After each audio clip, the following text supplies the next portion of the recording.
ममता से कुछ सीखो तुम। घर कितना व्यवस्थित रखती है। माँ तो थी नहीं तुम्हारी, कुछ भी सीख कर नहीं आई हो। एक भी काम ढंग से नहीं आता, क्या क्या सिखाऊं इसे। सोचा था बहू आएगी कुछ तो आराम मिलेगा, लेकिन मेरे तो नसीब ही फूट गए। बड़ी भाभी किस्मत वाली है जो ममता जैसी बहू मिली। पूरा घर संभालती है, मजालूफ न कर दे। सुमित्रा जी अपनी नई नवेली बैंक में लोन ऑफिसर बहू को पोस रही थी। उनकी बहू अंजलि को कोरोना के कारण वर्क फ्रॉम होम मिला हुआ था।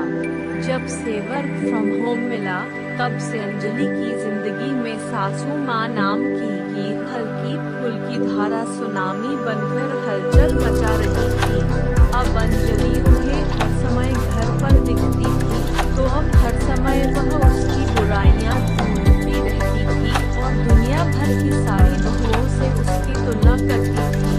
ममता भाभी की शादी 20 साल पहले हुई थी। वह अंजलि के पति धर्मेश के ताऊजी के बेटे की पत्नी थी। अंजलि और उनकी को तुलना करना बेकार था। अब कोई सीट अच्छी पहलवान की दारा सिंह से तुलना थोड़ी हो सकती है। अब अगर मछली पक्षी को आकाश में उड़ता देख और पक्षी मछली को जल में तैरता देख परस्पर तुलना करें, तो दोनों को ही अपने आप में कमियां नजर आएंगी, जबकि दोनों में ही अपनी जगह कई खूबियां हैं। इसलिए ममता भाभी और अंजलि की तुलना करना बिल्कुल बेमानी थी। तभी दरवाजे की घंटी बजी। धर्मेश के ममेरे भैया और उनकी बीवी मनीषा आए थे। सुमित्रा जी तो अपने कमरे में लेटे लेटे ही बड़बड़ा रही थी, अतः दरवाजा खोलने अंजलि ही गई। मनीषा भाभी को देखते ही अंजलि रुआंसी होकर बोली, भाभी आप इतना अच्छे से तैयार होकर आई हो ना, अब आपके जाते ही मम्मी जी मुझे सुनाएंगी और कहेंगी, देख मनीषा भी नौकरी करती है, लेकिन कितने अच्छे से सज संवर कर रहती है। तेरी तरह नहीं जो हमेशा ऐसे ही घूमती रहती है। लोग सोचते होंगे बेचारी कितनी दुखी है, सास को तंग करती होगी। घर में न जाने कितना काम है जो इसे ठीक से तैयार होने का टाइम भी नहीं मिलता है। लोगों का मुंह थोड़े न बंद कर सकते हैं। यहाँ पर तो अपना सिक्का ही खोटा है। मम्मी जी कभी मुझसे खुश ही नहीं होती। मैं कितनी ही कोशिश करूं, उन्हें कभी खुश ही नहीं कर पाती। इतने में ही सुमित्रा जी भी अपने कमरे से बाहर आ गई थी। उनको देखते ही अंजलि चुप हो गई थी। मनीषा को अंजलि पहले भी अपनी समस्या बता चुकी थी। एक आत्मविश्वासी और आत्मनिर्भर लड़की को ऐसे टूटते देखना मनीषा को अच्छा नहीं लगा।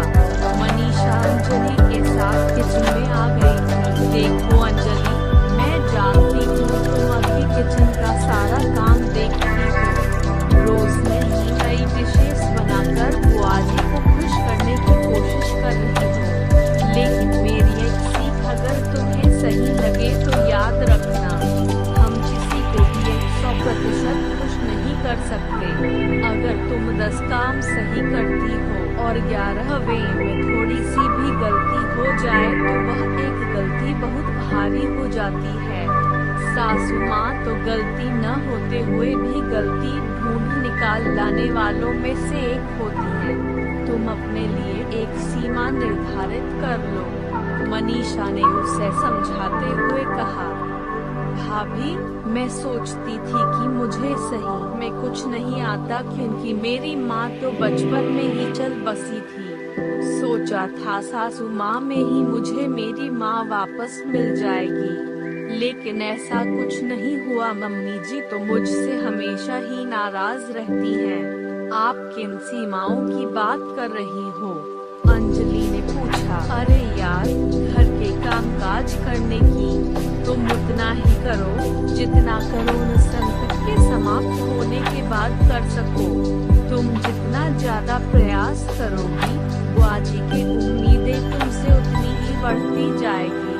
तुम उम्मीदों पर खरा उतरने के लिए अपने आप को पूरा गला भी दो ना, तब भी उम्मीदें किसी की पूरी नहीं कर सकती हो।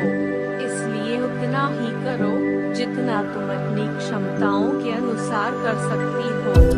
सासू माँ तो है ही एक ऐसा इंसान जिसे तो शायद भगवान भी कभी खुश न कर पाए। मनीषा ने मुस्कुराते हुए कहा, भाभी आप शायद सही कहती हो।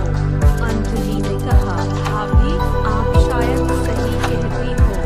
अंजलि ने कहा, अरे अंजलि, चाय बना रही है या बीरबल की खिचड़ी? ममता तो अब तक चाय पानी पिलाकर खाना भी बना देती।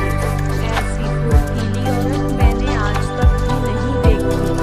सुमित्रा जी बोल रही थी, कुछ भी कर लो, सासू माँ तो बुराई ढूंढ लेंगी, तो क्यों परेशान होना? अंजलि और मनीषा दोनों ने एक साथ कहा और खिलखिलाकर हंस पड़ी।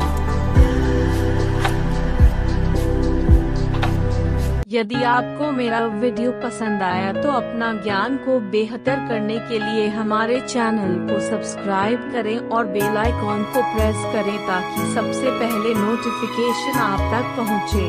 और दोस्तों, वीडियो को लाइक करना बिल्कुल न भूलें। धन्यवाद।